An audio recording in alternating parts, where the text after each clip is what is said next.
एक छोटे से गांव में एक पुरानी हवेली थी। लोगों के कहने के मुताबिक ये हवेली भूतों का घर था।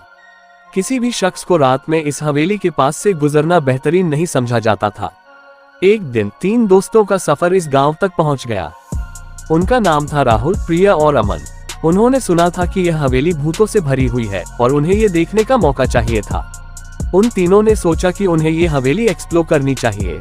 उन्होंने अपना रुख हवेली की तरफ किया जब रात का पहरा था। हवेली के अंदर घने अंधेरे में चलना उनके लिए कठिन था, लेकिन उन्होंने हिम्मत नहीं हारी। धीरे धीरे वो अंदर घुसते गए। उनकी धड़कन तेज हो रही थी और हवेली के कोने कोने से आवाजें सुनाई देने लगी।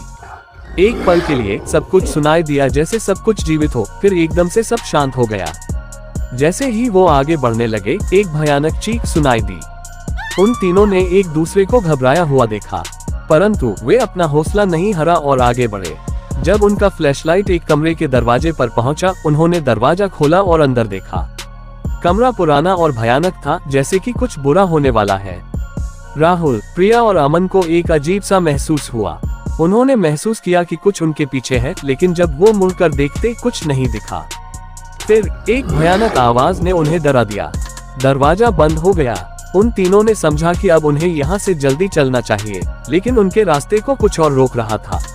उन्हें लगता था कि वो हवेली उनके साथ खेल रही है। उन्होंने एक दूसरे के हाथ पकड़े और तेजी से भागने लगे। जब वो हवेली के बाहर पहुंच गए, उन्होंने देखा कि उनकी कार गायब हो गई थी। उनके दिल धड़कने लगे, लेकिन फिर एक शब्द उन्हें सुनाई दिया, वापस आओ, वापस आओ। ये शब्द उनके दिमाग में घुसे और उनके मन को हवेली के अंदर लाया। राहुल, प्रिया और अमन ने सोचा कि अब उन्हें हवेली में ही रहना पड़ेगा। क्या उन तीनों को हवेली से निकलने का रास्ता मिलेगा या फिर वो इस अंधेरे राज का शिकार बन जाएंगे? ये रहस्य सिर्फ हवेली की दीवारों में ही सिमट गया।